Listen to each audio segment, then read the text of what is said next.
So help me welcome Matlasi, the political editor at News24.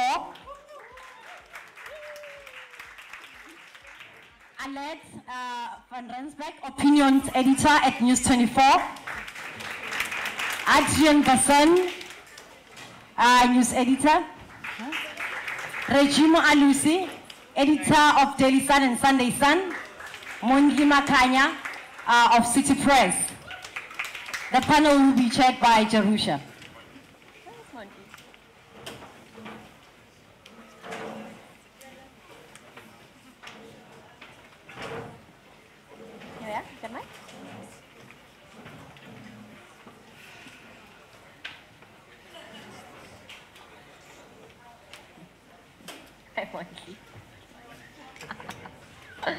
All right, so those of you who were with us last year will remember that we live streamed this to News24, and we're going to be doing the same thing this year, so a very special welcome to our viewers who are joining us at home. Of course, this esteemed panel has already been introduced, but before we get started, I want to take us back to last year. Platsi and Reggie, you were on the panel, and we played a little game. Let's have a look at that video. I'm going to ask you a question. The answer can only be Cyril or NDZ, and you're going to give us your first thought, your first impression, your opinion. Nobody's going to hold you to this, and there's no money being placed on it. But the internet never forgets. So. The internet never forgets, that's true. But never mind.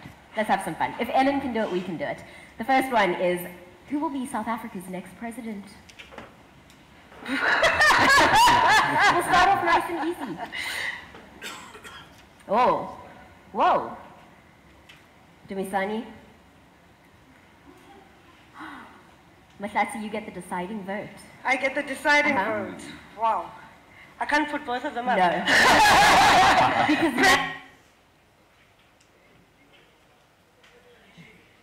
well, basically what Mahlatsi is saying is she's trying to vote for both of them, and we forced her to pick one. And eventually, Mahlatsi, you went with Cyril. But our panel was split. Alet, did you have a strong opinion at the time? I think, hi, yeah, no, it was so close, and we saw even when he eventually won, how close it was. He only won with 179 votes, so I think it was really, all the analysts, everyone said right up until the conference, it's actually too close to call, it could still go anyway. And then during the conference, we also saw how close it was, a lot of groups lobbying still during conference, a lot of irregularities and controversies around vote buying and that kind of thing. So, yeah, I don't blame anyone for voting for the wrong person there on that panel. Mahlatsi, what tipped it for you? I think I was correct to put both of them up. Because if you look at the elective conference, one of the clearest signs was that Cyril actually won because of those 3 major court cases that happened in the provinces. If it wasn't for those court cases, Nkosazana Dlamini Zuma would have been our president. I think your spreadsheet predicted Cyril. Yes, and thanks to the spreadsheet.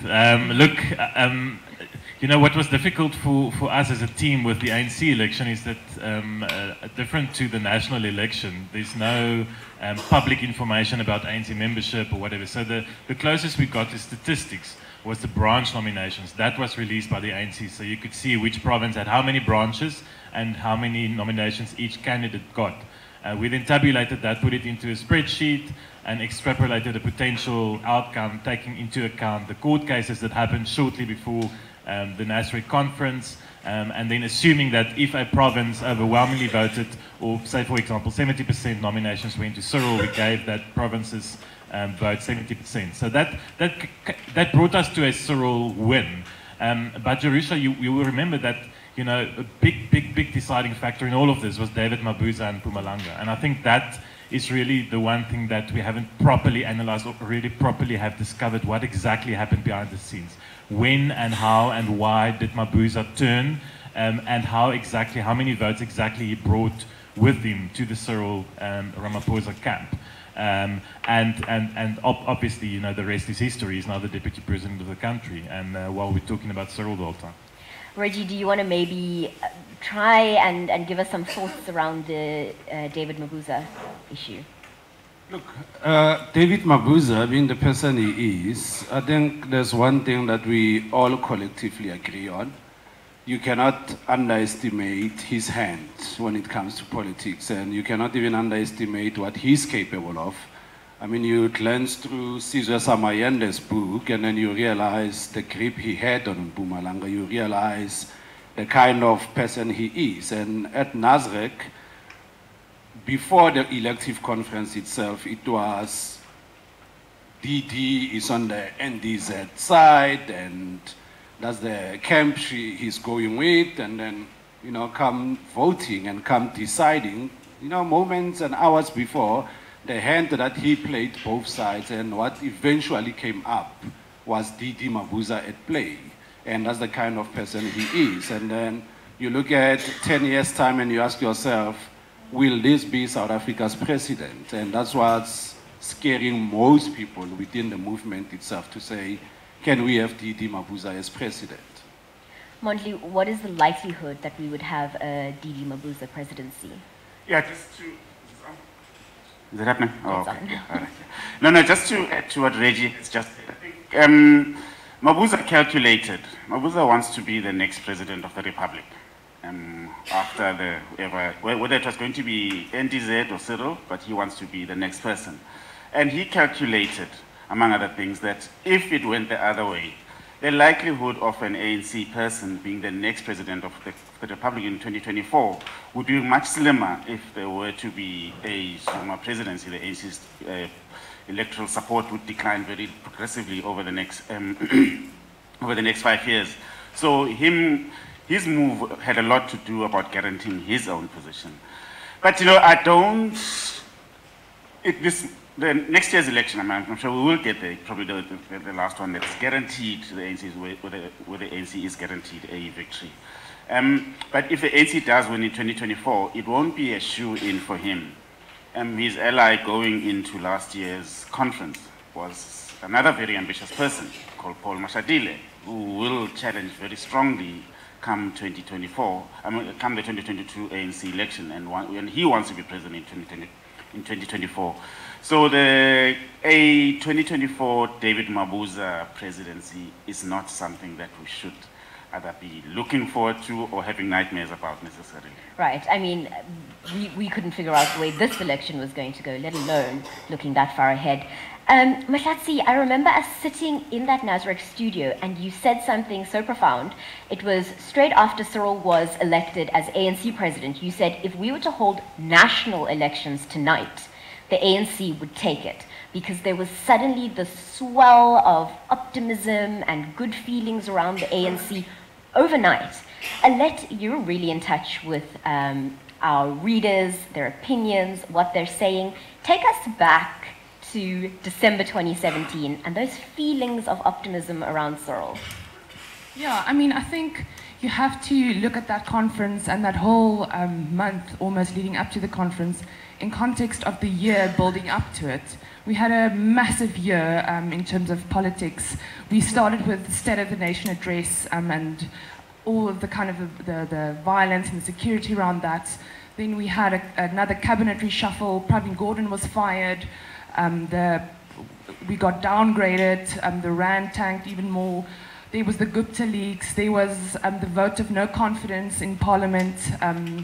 It was really a massive year, and people were feeling it. You know, people were nervous, and business people were, you know, trying to figure out what was going to happen so that they can invest their money accordingly. And I think the general public was just very on edge, and we saw it also obviously in our stats and the way people consumed News24 during that time. And then after he won, there was just jubilation, and I don't think it was necessarily based on, you know, a rational idea of what he could do and how he would change the ANC. It was just such relief. And yeah, and now, you know, we're a few months in, and I hope you're all following our Cyril 100 tracker on News24, where we're tracking his progress on every promise he made. And I think people are a little bit more disillusioned and you know, realistic about the whole thing, but certainly much more optimistic than last year. Mahlatsi, what were you noting about that Cyril optimism and the bit of a come down afterwards? You know, he was coming in starting from a very low base. That's true. I think Jacob Zuma, even if it was me as the next president, I probably would have had some optimism around me. And I'd vote for you. Thank you. But it was because, first of all, he was saying the right things that South Africans were desperate to hear. One, we will actually go after the corrupt. And that was language that was missing from those in authority. When he stood up at January 8th and said we are going to prosecute those that are involved in state capture. That was enough to turn the mood around. The cabinet reshuffle didn't go far enough, but it made significant changes. And you can see he was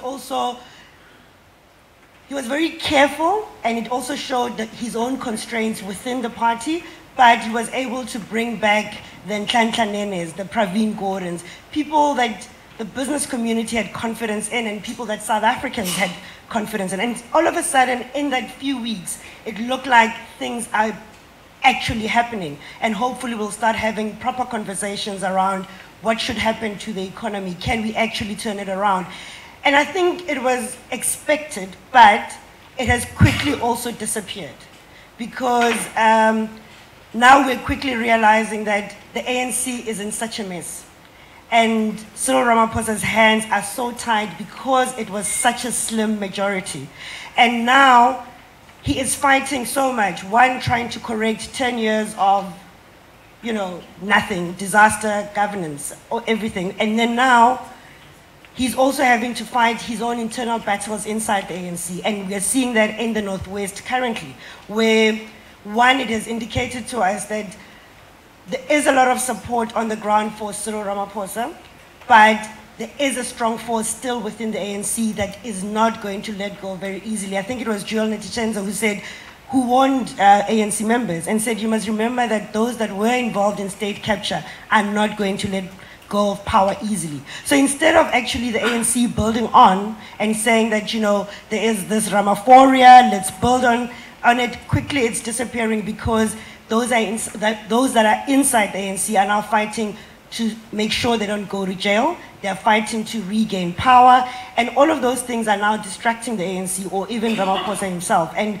increasingly he's appearing weaker in the public's eye because they wanted him to get rid of Supra Mahumapelo. But we know over and over again, the ANC is not about the individual taking a decision. He needs to take on board the National Executive Committee, and within that National Executive Committee, there are still people who didn't want him to be president and who are not going to just say, you know, just for the sake of 2019 and the ANC staying in power with a good majority, let's work through this. They're already fighting and looking, the next elective conference, what are we going to do? We've got talks already of a National General Council, which is the second highest decision-making body, about should we start now to start a campaign to oust him? And there are even people having conversations that say he must lose elections, the decline of the ANC must be bigger in 2019 so that we have a reason to actually remove him. So it is quite complex and it's going to be a very, very difficult election campaign for the ANC. You've referred to, 10 years of nothing.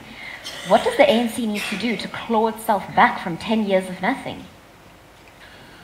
Look, I think I'd give President Ramaphosa a bit more credit than my political editor, which is always a dangerous thing to do. I do think I agree with Mahlatsi in terms of ANC politics. He's got troubles. Just look at Northwest, you know, at the dynamics there. But I think nationally he's done some quite incredible things in a quite short time. He got rid of Jacob Zuma, guys. He got rid of Jacob Zuma, okay? This is not a small feat, this is massive, you know. The ANC, the civil society, nobody got rid of Jacob Zuma through every scandal, it was really because of the ANC's election and Ramaphosa's election as ANC president that Zuma had to leave. And he managed to do that through the ANC and managed to rally a large part of the NEC, even people who were probably previously known as Zuma or NDZ supporters, to agree or at least to not say anything. I mean, we've heard some interesting names about people voting for Zuma to go who wouldn't have done that a few weeks before even at the NEC. But I think a few things that Ramaphosa has done since he came in, immediately Eskom was his top priority. Now Eskom is the one state-owned enterprise that I think we all give too little attention to. There's massive, massive issues there. We were on the brink of not being able to pay salaries at Eskom. And Ramaphosa, I remember that he was on his way to Davos, to the World Economic Forum, and he said he's not stepping onto that plane unless the CEO and the board has been removed, and he did it. He stepped in, removed the board, and appointed one of the most skilled civil servants this country has ever seen, Pakamania Debe, as the acting CEO of Eskom, and Jabu Mabuza as chairperson of the board.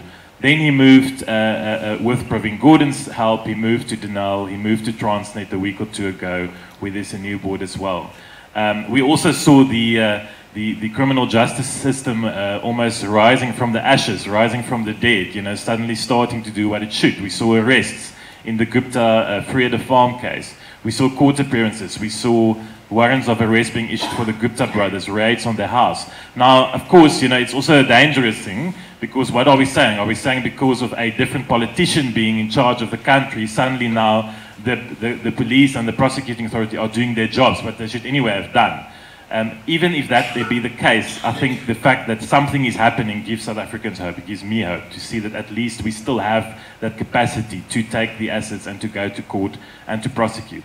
That is what he should do. That is what he and his administration should do. Just do the right thing. Clean up, prosecute police, charge people, appoint competent people in state-owned enterprises, try to grow the economy in the process.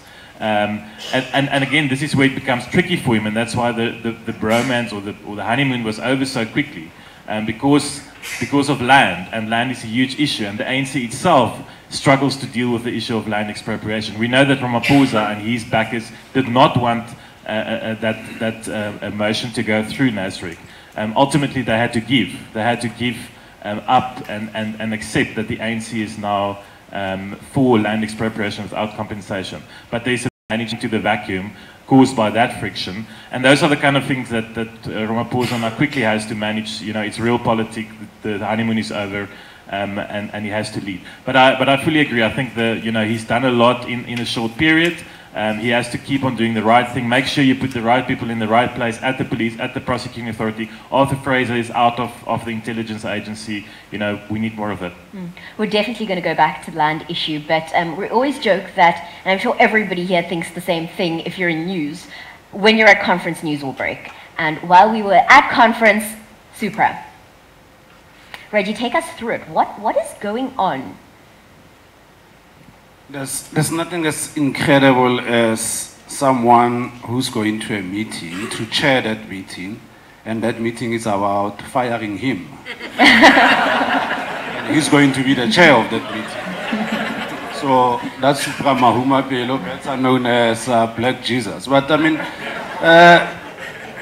what's happening in the Northwest is indicative of what the ANC has become.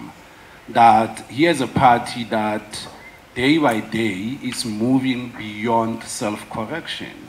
It's really failing to say there was self-correction within our grasp. Now it's moving away and more away. I mean, you look at Northwest, what's been happening there. You look at the Western Cape, they don't have a permanent structure. In the Eastern Cape, the Premier and the Chair are fighting. In the Free State, there's the clamoring for that position. Same thing with Mpumalanga. We've got a factionalized KZN.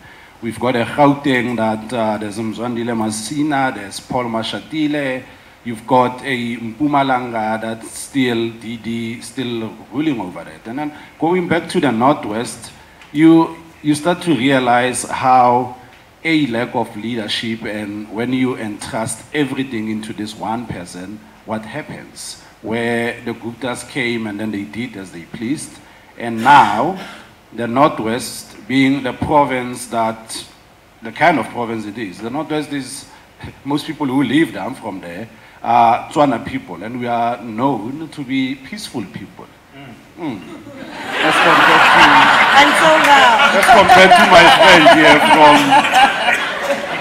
As compared to my friend from the mountain of the rolling hills. So with Colleen, we saw with Mafike now, these are people within the ANC who are saying, this guy has to go, his time is up. And the ANC itself, they realize that it's not even about him only keeping him there. It's about next year, that the danger of losing more and more provinces is starting to be prevalent. And they can lose the Northwest because the EFF is making strong inroads into that province, and that's what scares them. So he has to go. He has to go, and the challenge for them now is, if we say he's going, who's going to come in? Are you going to bring Thandi Modise in with a view that you want to win that province next year? Then you're not doing anything there, because Thandi Modise was given that opportunity, and then she failed dismally at trying to be the premier of that province. Yeah, it was quite telling that Kalini itself went to the EFF recently. But while we're talking about provinces, Mondli, last year we predicted more violence, actually, during the panel, going to the ANC's polls at Nasrec. What is the significance of that? And do you think we're going to experience more violence in the provinces ahead of the national polls? Yeah, before I do so, just two things that I'd like to... Go for it. Yeah, one is to lament, you know, the plight of the Zulus in this country. You know, when we wanted to take charge of the country, people stood in our way, accused us of all sorts of things, and you know. And then when we were in charge, then people wanted to get us out as soon as we took charge, and then we couldn't finish our term. And now I hear my colleagues say 10 years of nothingness. It's tough, you know. Yeah. I just want to go back to the issue about Cyril. You know, I think the biggest mistake we can make as a people is to go back to that Messiah thing. We had a Messiah, we had one Messiah, and there'll never be another Messiah. Last year, where we are now is not necessarily just because Cyril is in charge. A lot of the distance that the country has traveled to now where we are in May 2018, it's because of the lot of work that was done by South Africans, done by people in this room. I mean, the state did an incredible job in creating the climate for Zuma's removal. We made Zuma's presidency highly uncomfortable. We exposed everything. The ANC wouldn't move, and he had lots of support within the ANC. He was fully in charge, but then towards, as we got to 2016, 2017, the rest of society came on board, and whether it was the religious sector, the COSATU changed, the unions changed, civil society got very active. And so by the time the ANC election race came around, Zuma was on a back foot. And the outcome of 2017 of Nasrec had a lot to do with the fact that there was this mass rejection of a Zuma presidency and a rejection of what an NDZ presidency would have stood for in the society, particularly the people around him. So come February 2018, Cyril Ramaphosa takes over, and there was an expectation that he had to do what he did. And yes, let's give him credit for having actually acted, and as Adrian and others have pointed out. But he had no option. South African society is in a certain space right now, and we have rejected wrong, and South African society was activated. But the big mistake that we can make is now sitting back and saying, Cyril should do this, Cyril should do that, the ANC must do this, the ANC mustn't do that, and putting our baskets in a political party. I mean, basically even though it's still the governing party, still the majority party, but the ANC is very rotten. And the worst thing that South Africans can actually do now is to deactivate and actually hand power back to whoever is in authority, whether it's DA, EFF, whatever. Anyway, yeah, so it's just that part. On violence, I think those fears were justified, and there was a lot of violence leading up to the ANC's election, ANC's conference last year, particularly in KZN, because it means a lot. To be a councillor is to be basically the elite of a community. However minor the stipend is, but like you wield a lot of power, you wield patronage, and people look up to you. And then also people wanted their people to get onto the NEC, and obviously looking forward to this year, the beginning of the election race and next year's election race. I think that there is going to be an upscaling of violence again, once the list process begins. There's going to be a lot of clashes, particularly in KZN, because if there's factionalization in any province, it is that province. People hate each other. I mean, they call each other comrade, comrade, but actually the hatreds are so raw. So I think that's one of the things that we should be gearing ourselves for in the coming 18 months. Right. Mhlatsi, could you give us provinces for dummies? So, you know, just a quick overview, which are strategic, which provinces are going to come down to the wire? Okay, maybe before I do that, there was quite an important debate that happened inside the ANC National Executive Committee, and it was whether to go A, for an AD election, but also B, if they should suspend their own internal elections until after the elections. And I think there are those who were inside the party who know how deep the factionalism is and how it's going to get worse before they actually start campaigning for the 2019 election. So right now we're at a point where the party has decided that they can't suspend their own internal constitution, and they're going ahead with the internal elections. So key ones are KZN. That is a major, major one for the ANC as a party, but also for whether the ANC does stay in power and by how much. Because it has, it's our second most populous province. It provides a huge majority in terms of contribution to national elections. It will help determine how many seats they eventually end up with in the National Assembly. So, but inside the ANC, it's a serious battle for control. There's the seatless Igalalas who want to come back.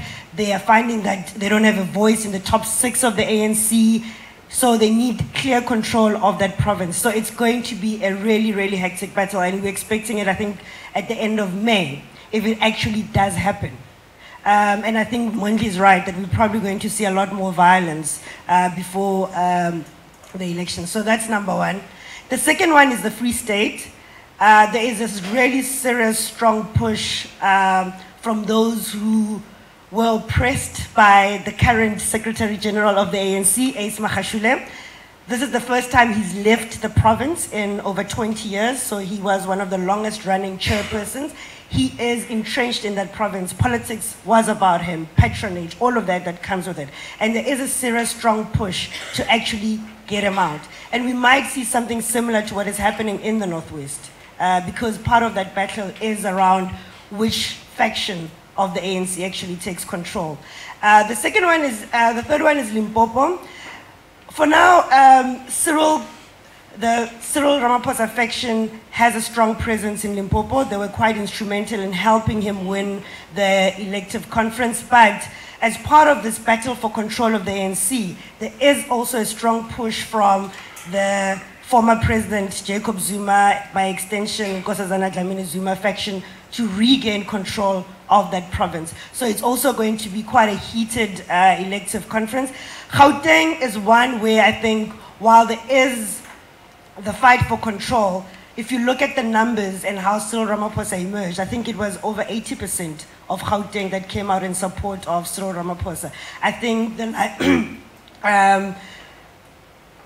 it's probably going to be a bit more stable. They've actually taken a lot more action around, I think there were people that were expelled from the party just linked to the violence that happened towards the Nasrec conference. So we might see some stability there, but of course there is this tussle about who actually becomes the chair of the province. Also, it's going through, Paul Mashatile is also gone. He's now at HQ of the ANC as the Treasurer General. So there are those that are emerging, that are seeing themselves as should they be premier candidate in the next election. But I think it might be one of the most stable provinces.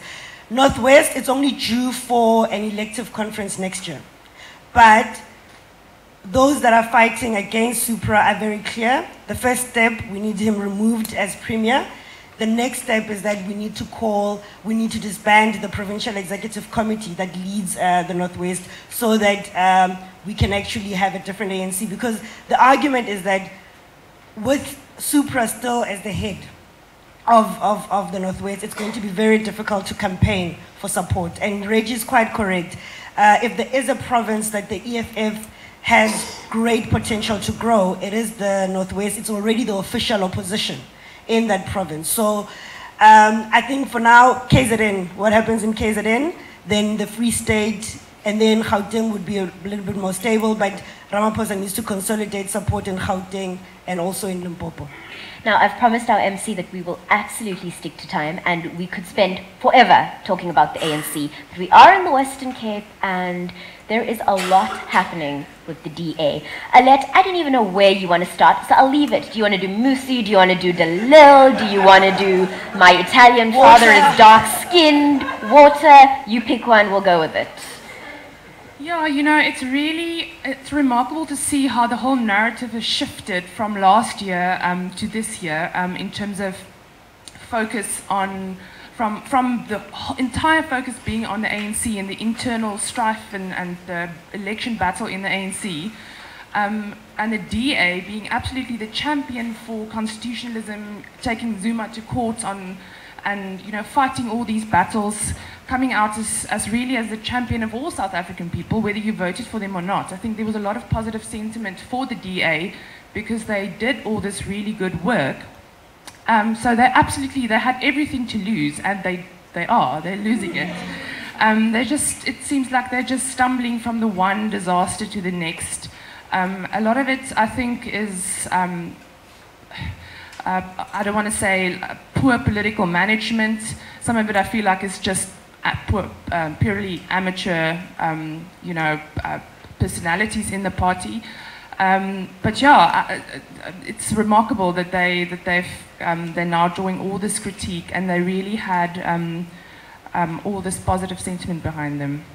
Adrian, how much of the DA's issue is us simply just turning and examining what's happening in the party, or are these problems genuinely new? Look, I mean, it's well known that the DA didn't really want Jacob Zuma to leave office because he was their biggest campaigning ticket. So for a long time, the opposition parties and mainly the DA benefited from a terrible, terrible president in the person of Jacob Zuma. So even though there were like backslapping and cigars being handed over by the DA members the day Cyril Ramaphosa was sworn in, I've got video of that, by the way. Why didn't you give me the video of it? We'll talk about that later. You know, I believe that the DA was a big blow for them. They weren't prepared for a Cyril Ramaphosa presidency and for that positive wave of optimism that accompanied that. And I think also the fact that we have slightly, you know, I think as media we were so on Zuma's case for many years because we had to, because it was a terrible, terrible period for South Africa, and money was being stolen and families were capturing the country. I think we have now almost got a bit of a breather to do our jobs again, which is to also examine the biggest opposition party in the country, which we should have done. But didn't always have the time or resources. I mean, it's something that Mahlatsi and I talk a lot about, is that we are not often as deep in the DA as we should be. And we don't always understand those dynamics. And I think they got a bit of a soft ride for a long time. But then they did us all a big favor and just washed their laundry in public, you know. You know, it's not easy to govern, Jerusha. I mean, and I think that's one thing that DA learned very hard lesson in the Western Cape, specifically in Cape Town with the water crisis. I think that the way that it has been handled from a PR perspective, from a management perspective, from an infrastructure perspective has just been diabolical. And I think they will be punished for that. I think that Patricia de Lille issue has been managed very poorly. And I think she's managed to turn around the public sympathy for her in the past few weeks. even though I still believe there is a case against her. I mean, we've reported for the past 10 months on the charges against her. There was some serious stuff that happened in the city. But also the bar, of course, in South Africa is very low now for leaving public office after doing something wrong. You almost have to be caught on CCTV putting the cash into your pocket, you know, to be charged and fired. So there's no proof of Patricia de Lille putting the cash in her pocket, but there's very serious charges around the My City bus system, the way tenders were handled, etc., by people who are working for her. But the management of that was again diabolical. And then, you know, Mmusi Maimane is just not, it seems, in charge of the party. You know, he's not coming out strongly in favor of the right thing. There's all these other people the whole time, Ethel Trollip in the Eastern Cape, Solly Simanga in Pretoria, who's got serious ambition, I think. The national conference, we saw what happened there. Now Natasha Mazone speaks on on the Lille. It all feels a bit like a mess. I don't think the party is about to die or anything of the sorts. But I mean, a year ago, we were sitting on stages like these, if not this one, and we were talking about the possibility of if Nkosazana Dlamini Zuma had won, I mean, we were seriously talking about a coalition government between the DA and the EFF in which Maimane could have been president after next year's election. I mean, that feels like ages ago now. I mean, that's completely off the table.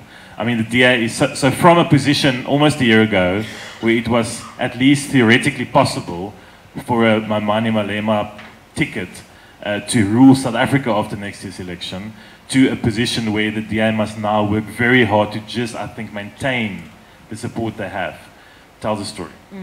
Reggie, Audran's just briefly touched on Natasha Mazone, who obviously said some pretty crazy things on Twitter, but it really brought up the issue of race and the DA. And I know in the News24 offices, this is a conversation that we have often. And the conversation even extends to Mmusi Maimane, his position in the party. What are your thoughts around these types of issues in the DA specifically? Look, the big question has always been, is Mmusi Maimane in charge?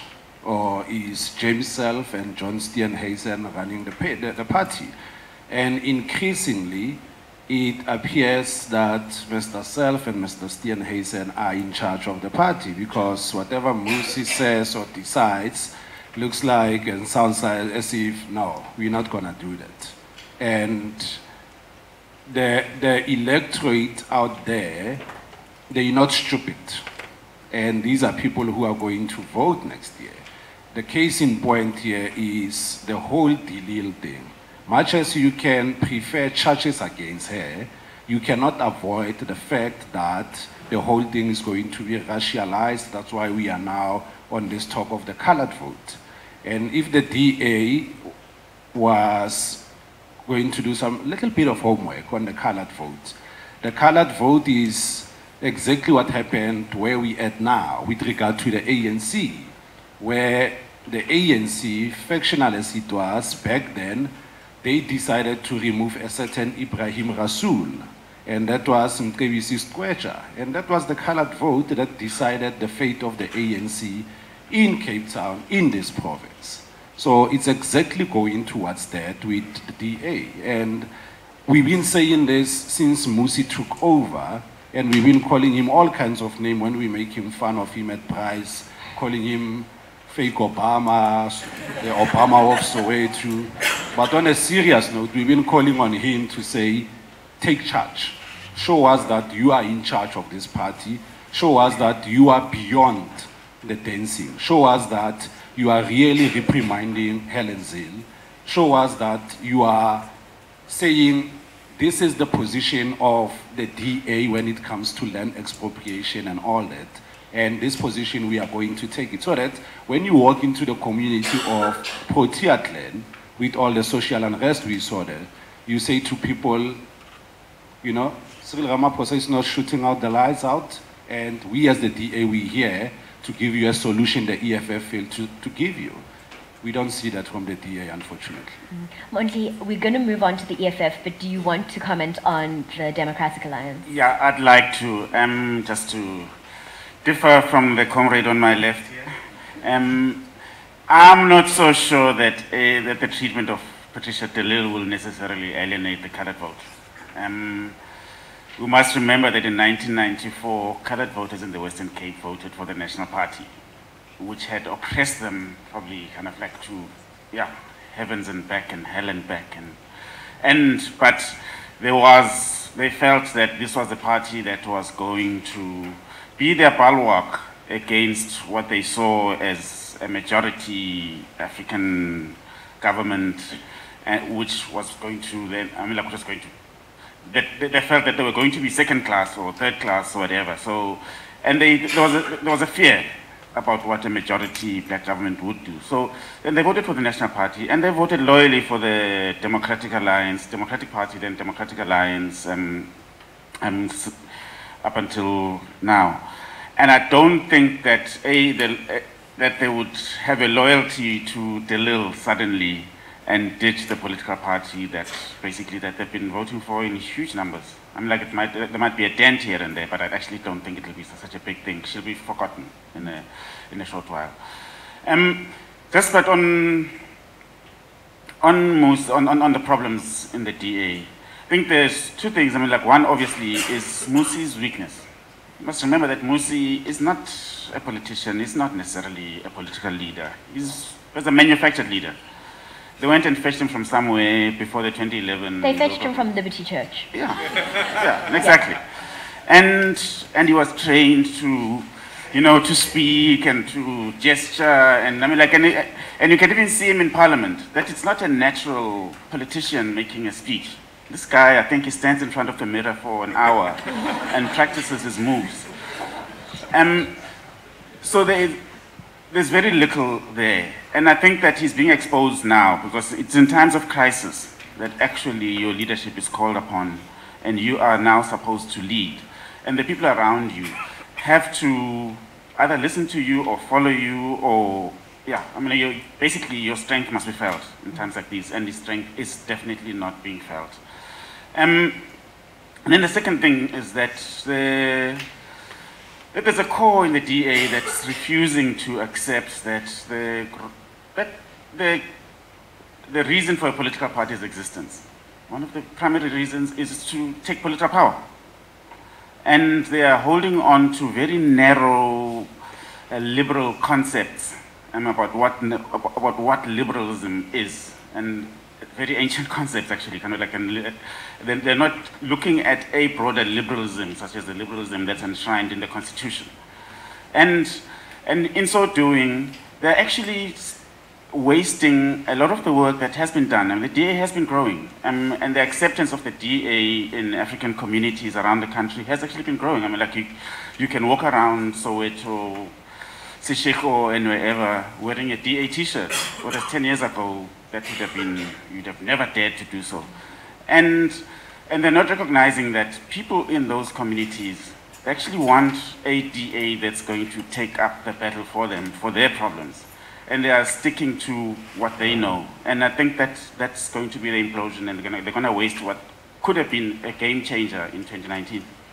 So, panel, in 2014, during those national elections, we had a brand new baby party shoot up the polls, get that #1 spot. We know that they're going to do really well in this election. But does anybody want to offer a prediction of just how well the EFF is going to do in the upcoming polls? You know, the EFF is also going through internal strife. And up until now, it's been very difficult to crack it. And Adrian is right. A lot of it we've focused around the ANC because it's the governing party. And just because of resources and all of that, we haven't been able to focus on that. But we are increasingly seeing that there is also internal strife in the EFF. And it's part of a growing party. Right? Once a party, and the DA is also going through the same thing. Once you start growing as a party, there's a lot more voices. People are also ambitious. They also want to come forward. And all of those challenges then come to the fore. I mean, 1994, how much percent did they get? The DA, I mean. It was, it was minuscule. They represented a very small community. But when you start diversifying and bringing in other voices, all of those things then bring internal strife. We are seeing similar things in a way, with the EFF, and we need to start actually probing a bit deeper into the EFF. For example, a lot of the provincial conferences that the EFF promised to have, they still haven't had them. So there is still no formalized structure. And in those provinces, we're increasingly hearing the rumblings of unhappiness in terms of making sure that there is elected structures, because people are now what? Nearing an election. And an election means that there's a possibility of going to the National Assembly, there's a possibility of going to the provincial legislatures. So people want to then be in elected positions in the EFF so that they can secure themselves those positions. And that is ultimately, I mean, what is going to cause the internal strife within the EFF. There's also rumblings around whether Floyd Shivambu might want to actually stand against you see what happens. Julius Malema against Julius Malema when the party goes to Congress. And that Congress is also happening just on the eve of elections as well. So there is also internal strife. And what we have learned from the ANC is that South Africans are not very kind to parties that have their own internal squabbles, that take away from actually promising them or doing for them. And I think they will be punished if all of those things come to the fore. They are very careful to continue to try and protect it, but when we see how many people start calling us to say, are you paying attention to the issues inside the EFF? It's not just the DA, it's not just the ANC. They're going to be reported on, and people are going to have a different impression of the EFF. I'm predicting that they're going to grow, but I don't think that they will grow by more than 2%. The EFF has put itself also in a corner. You can campaign on one particular issue, and once the ANC takes over the land debate and actually start acting on it, what else are you then promising? We saw them trying to move to like a health issue, but they haven't really taken it up. Maybe they will take it up. But I think that they will grow. It will only be by 2%, and largely also because South African youth don't turn up. How many campaigns have we had where we are campaigning to say, young people, go and register, come out and vote? And very few of them are doing that. The large number of ANC supporters who were angry with Jacob Zuma are now returning to the ANC because Cyril Ramaphosa is now president. So if they had voted for the EFF, they're likely to say, okay, you were good for a moment, we managed to get the ANC out in the metros, but actually in terms of policies, in terms of governing the party, we agree with what the ANC is, because that is our political home. So I think they will increase, but I don't think by more than 2%. I want to give our colleagues enough time to ask our panel some questions, but we've spoken about land, or very briefly. Adrian, you touched on it. Mahlatsi, you touched on it. I want each of you to just give us the one hot topic that you think each of these political parties is really going to be focusing on, perhaps tailoring their election manifestos on, as we head to the 2019 polls. Mondi, we'll start with you. Okay, I think that the EFF, obviously, it is going to be land. I mean, like, that's the thing. I think the ANC, it's going to be very much about Cyril Ramaphosa. It's going to be very much focused about Cyril Ramaphosa, who's fixing the country, who's going to be delivering economic emancipation and fighting inequality. I think the ANC is going to position itself as that. Not quite RET, but very much basically the party that's going to do that. The DA is going to be woolly, I think. It's going to be, still we want to remove the ANC and deliver good governance, but they cannot get away with being an alternative to the ANC. That's how they always tailor their message. And then there will be Bantu Holomisa. And what will his position be? Bantu Holomisa. I've been here for a while, trust me. Yeah. Reggie. Look, the one thing the ANC is scared of at the moment is South Africa's young. The youth unemployment in this country is way too high, and that number is growing. And these are the people the EFF also think they can get them to vote for them because they are a key vote. The majority of our population, they dominate the voters' roll.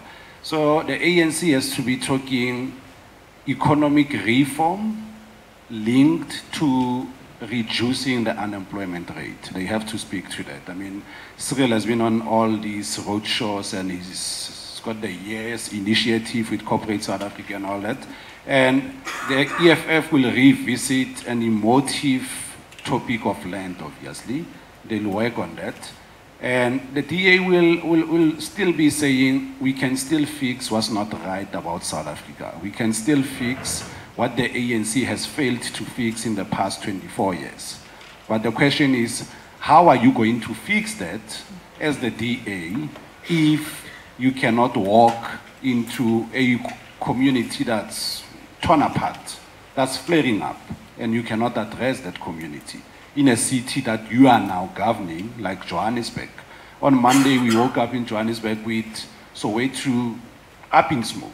And the question I got when I got to the office during the news conference, I asked, where's the governing party in this city? What are they saying? Soweto was up in smoke. So those are the kind of communities and the kind of issues that still has to be answered.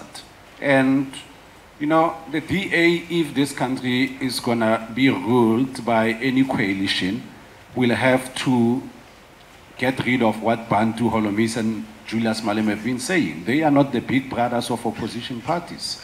They'll have to treat those opposition parties equally, to say, we learned our mistakes, we learned our lessons from Nelson Mandela Bay, we can grow up, we can be matured, and we can show South Africans that as opposition parties, we can rule when given the chance. Adrian.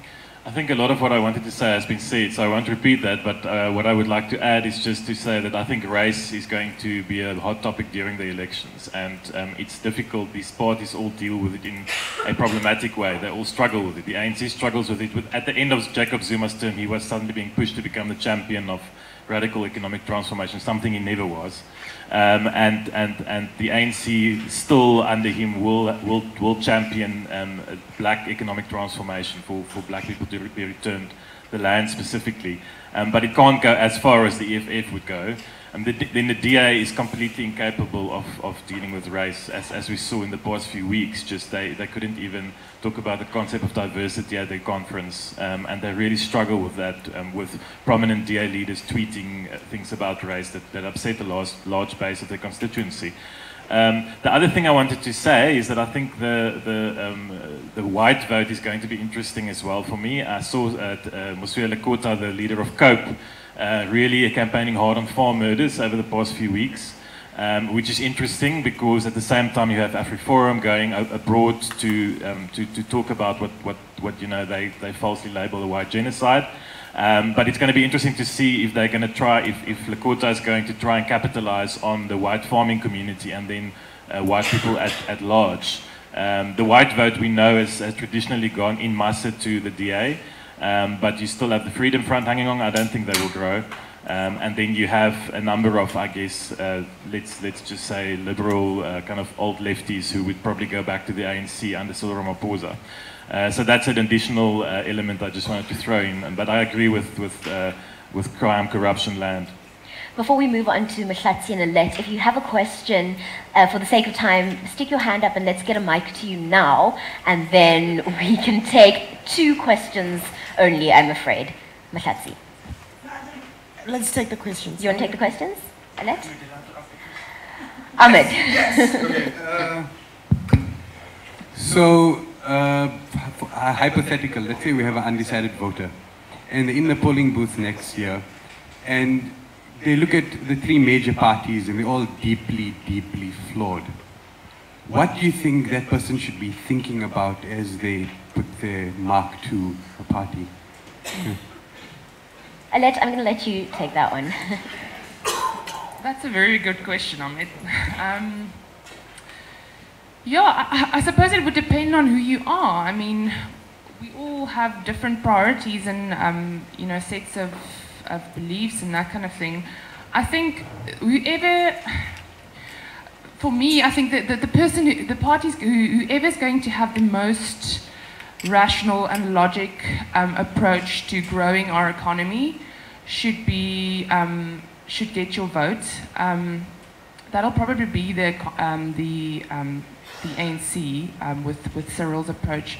But At the end of the day, you know, it's hard to say. The proof will be in the pudding. He's kind of set up. He's in an enviable situation where he has to deliver on that. He started on such a high, and he can only, you know, lose support going forward. So I don't know. That doesn't really answer your question. It's a tough one. Anybody else want to?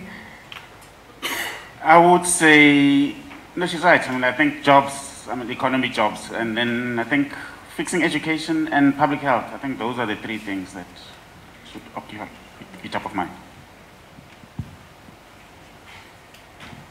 Maybe for Adrian or anyone really, I want to know if we're going to see Julius Malema going back to the ANC. Are we going to see a split in the EFF and Julius returning to the ANC? Michelle, there's not a short answer to that. I think probably if he's completely honest and he speaks his heart, it would be yes, that he wants to be president of the ANC in the country one day. Ultimately, the EFF is really the old ANC Youth League. It was the next generation of ANC young leaders coming through. So there's almost a gap in the ANC now, a generational gap. Because you had Malusi Gigaba, Fikile Mbalula, and then Oros. And, sorry, Colin Maine.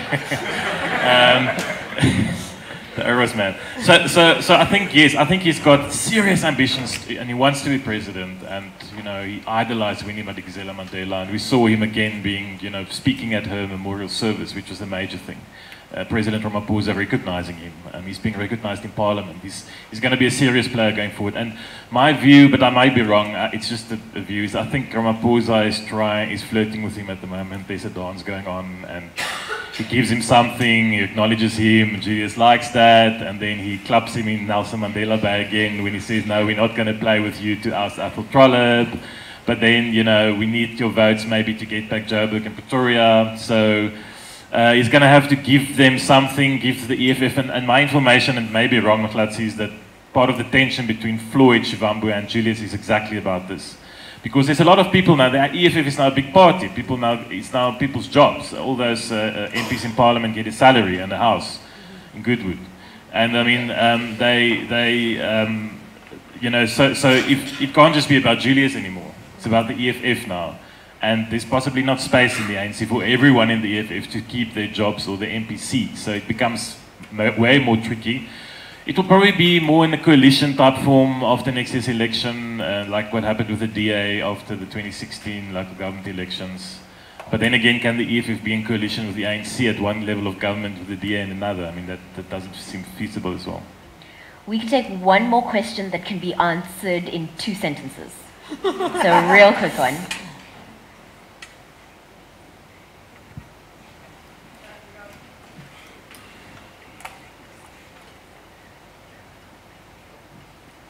Thank you. I would like to ask, is there any plausible reason why Julius Malema can't be the next president in 2019? I think Mklatsi wants to answer that. History has told us that it takes a lot to shift South African voters. Look at the ANC. They've been in decline, but it's been a really slow decline. They're now around 63%.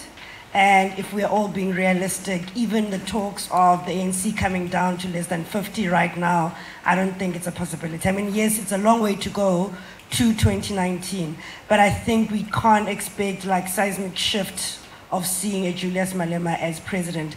And also, just to add, Julius suffers from one thing. I remember in 2016, there were days that he was doing probably 12 different places campaigning for the elections. The outcome of the 2016 elections were very disappointing for the EFF. He had put his heart and soul into it. And at the end, they only got one ward. Yes, they did get some PR seats and they ended up in councils, but they really thought that they will do much better, and they didn't. And they were hoping they will also capitalize from the 2014 New Kids on the Block, few months launched, getting to just over 6%.